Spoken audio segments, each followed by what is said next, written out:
गृह मंत्री अमित शाह जैसलमेर में पाकिस्तान से लगे बॉर्डर पर पहुंचे। वे पाकिस्तान से लगी सीमा पर बीएसएफ के रोहतास सुरक्षा पोस्ट पर मौजूद थे। बॉर्डर की सुरक्षा के साथ साथ घुसपैठियों पर किस तरह से हमारे बीएसएफ के जवान नजर रखते हैं, गृह मंत्री अमित शाह ने इसकी भी जानकारी ली। श्री शाह ने दूरबीन से पाकिस्तान की सीमा सुरक्षा भी देखी। उन्होंने अपने सुरक्षा बलों का हौसला भी अफजाई किया और सुरक्षा से संबंधित बड़ा बयान दिया। आइए हम आपको उस बयान को भी दिखाते हैं।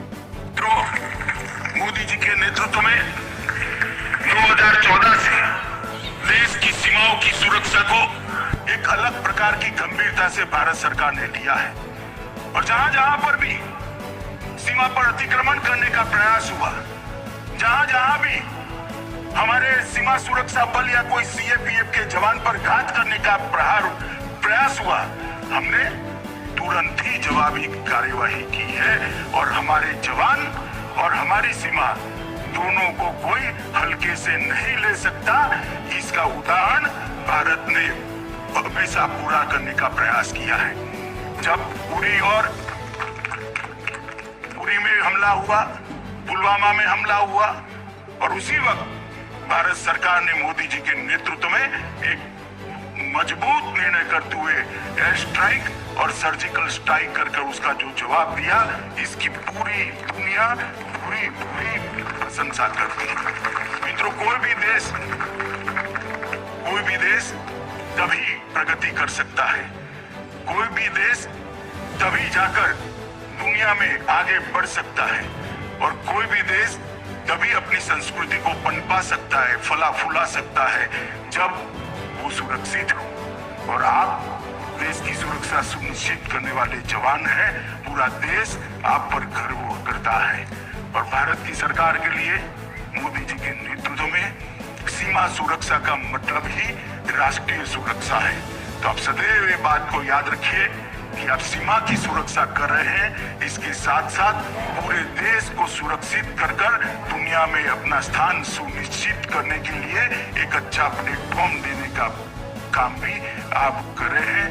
वो मुझे आप लोगों को इसलिए बताना है कि ये सीमा सुरक्षा पर की कठिनाइयां ही अपनी भारत माता को पूरे विश्व में सर्वोच्च स्थान पर आरूढ़ित करने के लिए एक प्लेटफॉर्म पूरा करती है।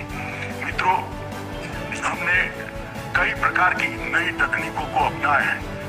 पंकज सिंह जी ने अपने अभिभाषण में इसका जिक्र किया है, मैं ज्यादा कहना नहीं चाहता।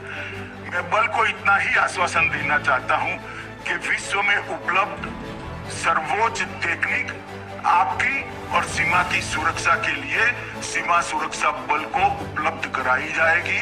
ये सरकार का कमिटमेंट है और सरकार उस दिशा में काम करेगी। ड्रोन का भी खतरे की जिक्र हुआ।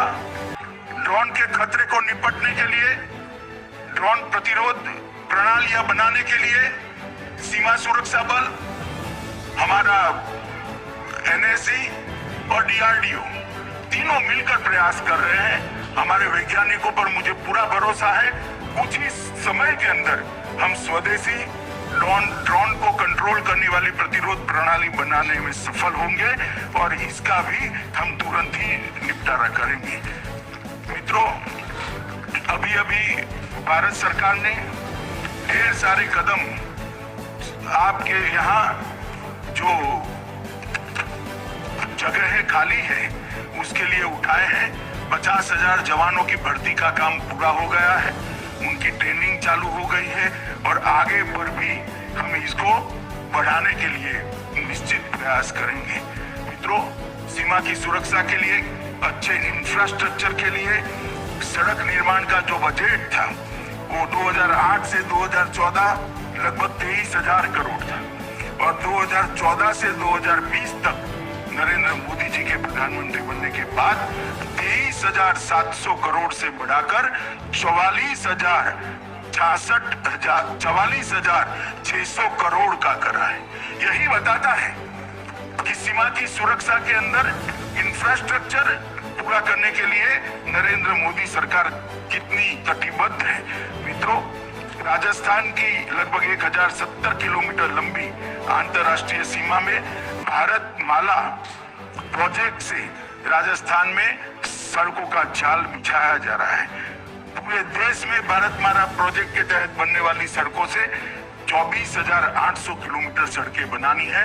कल ही में भारतमाला प्रोजेक्ट में बनी हुई सड़क पर अंतिम चौकी पर जाकर आया हूं। तब मुझे मालूम पड़ा कि मोदी जी ने जो फैसला लिया है वो सीमा सुरक्षा के लिए कितना उपलब्ध है, उनकी उपलब्धता के लिए, जवानों की चीजों की उपलब्धता के लिए कितना अच्छा है। अटल सुरंग को राष्ट्र को समर्पित किया।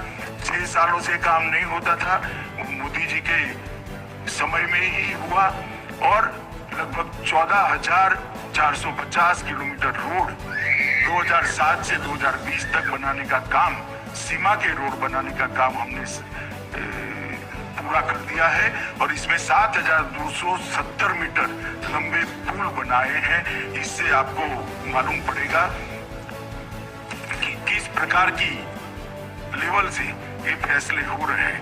क्रिटिकल बॉर्डर प्रोजेक्ट हेतु भूमि अर्जन को आसान बनाने के लिए गृह मंत्रालय को भूमि अर्जन का और पुनर्वसन और पुनर्व्यवस्थापन का काम सरकार ने घोषित किया है। इससे और आगे बढ़ सरलता हो।